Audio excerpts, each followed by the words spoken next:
قسم کھا کر کہتا ہوں حضرت مجھے بھی خواہش تھی کہ میرے بچیوں کو میں ڈاکٹری پڑھاؤں. اسے جتنا ہو سکے شیئر کرو. مجھے گالیاں دے، بد دعا کرے، جان سے مارے، شہادت سمجھوں گا. جو ماں باپ اور یہ فتنے کروڑ پتیوں کے اندر پائے جاتے ہیں. کون کہتا ہے کہ اسلام تعلیم کا مخالف ہے؟ لیکن ایسی تعلیم کی کیا ضرورت ہے جس سے حیا برباد ہو جائے؟ اگر پردہ نہ ہو پڑھانے والے اور پڑھنے والوں کے بیچ میں تو دونوں کے بیچ میں شیطان وہاں بھی آ جاتا ہے. موبائل سے بچوں، میری مائیں اور بہنیں، شادی سے پہلے تو بچیاں کو موبائل دیو چنو کو. جو ماں باپ اپنے بچوں کو موبائل دے کر محبت کا دعویٰ کرتے ہیں، نوٹ کرو اس بات کو. آپ بھی نوٹ کرو جو آپ ریکارڈ کر رہے ہیں. اسے جتنا ہو سکے شیئر کرو. مجھے گالیاں دے، بد دعا کرے، جان سے مارے، شہادت سمجھوں گا. جو ماں باپ اور یہ فتنے کروڑ پتیوں کے اندر پائے جاتے ہیں. معافی چاہتا ہوں، یہاں پیسے والے بھی بیٹھے رہیں گے، میں تمنا نہیں بول رہا ہوں، لیکن اس وقت غریبوں سے زیادہ امیروں کی غیرت مر گئی ہے. ڈر گئی ہے. جو لوگ، جو ماں باپ اپنے بچوں کے ہاتھ میں موبائل دے کر محبت کا دعویٰ کرتے ہیں، ان سے بڑے جھوٹے اس زمین میں کوئی اور نہیں ہے. میں باپ ہی نہیں سمجھتا اسے، اس کی شفقت کو کسی صورت سے ماننے کے لیے تیار نہیں. جو باپ اپنی جوان بیٹی کے ہاتھ میں موبائل دیتا ہے اور ڈرتا ہے کہ میری عزت کو خطرہ ہے، نہیں. جو ماں باپ اپنے جوان بچیوں کے ہاتھ میں موبائل دیتے ہیں حاجی صاحب، وہ ماں باپ باہر سر اٹھا کر چلنے کی طاقت نہیں رکھتے. میں بڑے لوگوں سے بھی کہتا ہوں، اپنی جوان بچیوں کو اور جوان بچوں کو موبائل سے بچاؤ، موبائل سے بچاؤ. ایک زمانہ تابعین اور تبع تابعین کا اور آج سے بھی 100 سال پہلے کا، آپ تحقیق کر کے دیکھیں، جس جوان بچی کے ہاتھ میں پین آ جاتا تھا، پین اسے رشتے نہیں آتے تھے. آج بمبڑیاں شروع ہو گئیں، پڑھاؤ پڑھاؤ پڑھاؤ، اور وہ بمڑیوں کا ساتھ ہمارے کچھ مسلمان بھی دے رہے ہیں. ایک مرتبہ میرے سامنے بیٹھو، میں اس عنوان پر مناظرہ تک کرنے کے لیے تیار ہوں. پڑھاؤ پڑھاؤ پڑھاؤ پڑھاؤ. کب کہتے ہیں؟ کون کہتا ہے کہ اسلام تعلیم کا مخالف ہے؟ لیکن ایسی تعلیم کی کیا ضرورت ہے جس سے حیا برباد ہو جائے؟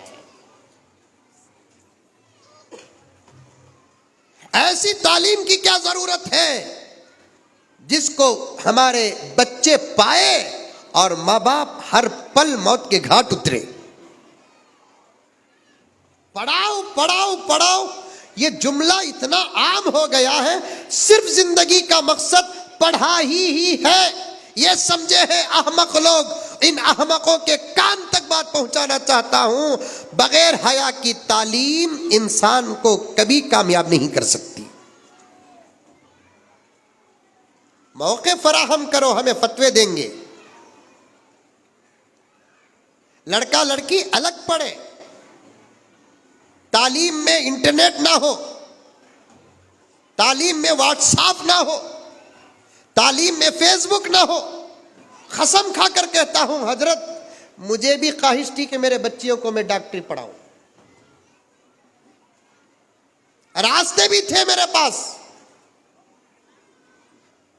تھوڑے بہت مالی وسائل تھے، تو دوسرا میری پہنچ حکومت تک بھی ہے.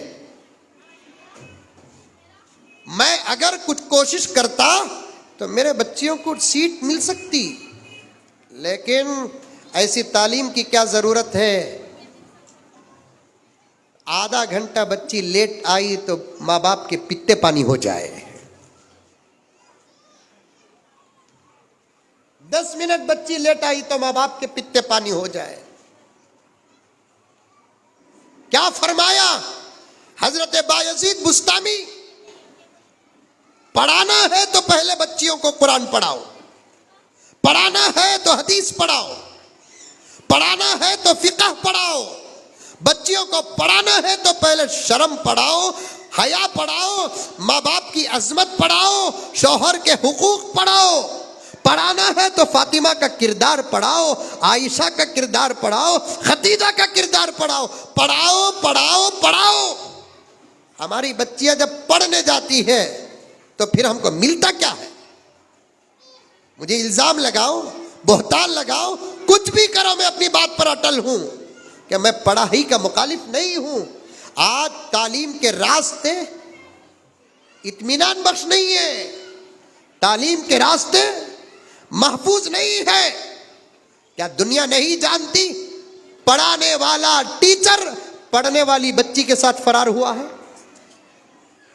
ہاں؟ چکر نہیں چل رہا ہے؟ حضرت بایزید بستامی نے کیا کہا؟ کعبۃ اللہ کے سائے میں، الفاظ یاد رکھو، بایزید کا قول میرے پاس محفوظ ہے۔ بایزید بستامی نے کیا فرمایا؟ کعبۃ اللہ کے سائے میں بیٹھ کر پڑھانے والا حسن بصری ہو۔ حسن بصری کون؟ تابعین میں سے، جن کو حضور کی بیوی ام المؤمنین حضرت ام سلمہ کا دودھ پینے کا شرف حاصل۔ اس نسبت سے حاجی صاحب حسن بصری حضور پاک صلی اللہ علیہ وسلم کے رضائی بیٹے ہوئے۔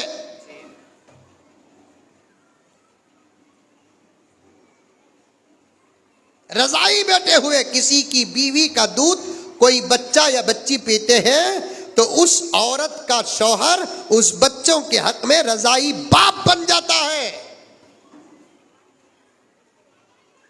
حضرت حسن بصری حضور کے رضائی بیٹے بن گئے۔ بایزید کا قول سنو، بایزید بستامی نے کیا فرمایا؟ کعبے کے سائے میں پڑھانے والا حسن بصری ہو اور پڑھنے والی رابعہ بصریہ ہو۔ اللہ اکبر! رابعہ بصریہ کون؟ رابعہ بصریہ کون؟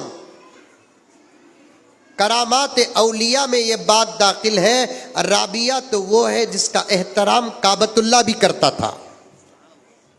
یہ صوفیانہ کلام ہے، ہمارے اپنے اپنے مسلک کی محبتیں اور باتیں ہیں۔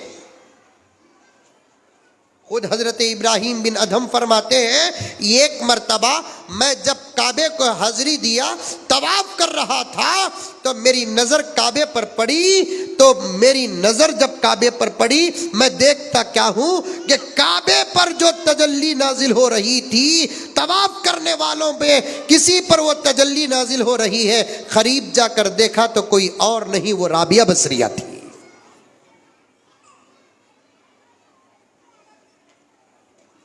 ایسی اللہ کی بندی جس کے دروازے پر معرفت کا علم لینے کے لیے بڑے بڑے اولیاء جاتے تھے، لیکن بایزید بستامی نے احتیاط کا وہ زبردست پہلو رکھا، فرمایا کہ کعبے کے سائے میں حضرت حسن بصری پڑھانے والے ہو، رابعہ بصریہ پڑھنے والی ہو، اور تعلیم قرآن کی ہو، پردہ نہ ہو، یہ بھی فتنہ ہے۔ سمجھ میں آ رہی ہے پیارو؟ سامنے بیٹھے ہوئے لوگوں سے پوچھنا چاہتا ہوں، پردے میں عورتیں بیٹھی ہیں، پردے سے میں پوچھنا چاہ رہا ہوں، یہ قول سمجھ میں آ رہا ہے؟ پڑھانے والا حسن بصری، پڑھانے والی رابعہ بصری، جگہ کون سی؟ بمبئی نہیں، دلی نہیں، امریکہ نہیں، جاپان نہیں، چائنا نہیں۔ گنہگار سے گنہگار بھی سنبھل جاتا ہے کعبے کو دیکھتے ہی۔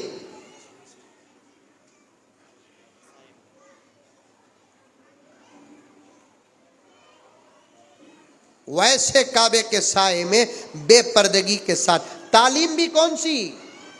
قرآن کی۔ بایزید فرماتے ہیں اگر پردہ نہ ہو پڑھانے والے اور پڑھنے والوں کے بیچ میں تو دونوں کے بیچ میں شیطان وہاں بھی آ جاتا ہے۔ پھر ہمارے کالجز کون سے کعبے سے بھی زیادہ مقدس ہو گئے؟ پڑھانے والے حسن بصری سے بھی زیادہ مقام احترام تک پہنچ گئے. پڑھنے والی بچیوں کا درجہ کیا حضرت رابعہ بصریہ سے بھی پڑھ گیا؟ پڑھاؤ صاحب پڑھاؤ، ڈاکٹر بناؤ، انجینئر بناؤ، hard where soft where engineer بناؤ، BBA MBA کیا کیے پڑھاؤ. لیکن اگر درمیان میں پردہ اور زندگی میں احتیاط نہ ہو تو پھر ہمیشہ ماں باپ کی زندگی اور ماں باپ کی عزت خطرے میں ہوتی ہے. مجھے ان کی عقلوں پر چھینکنا بھی پسند نہیں مولانا، مجھے ان کی عقلوں پر چھینکنا بھی پسند نہیں جو اپنی حیا قربان کر کے اپنے بچوں کو تعلیم سے آراستہ کرتے ہیں.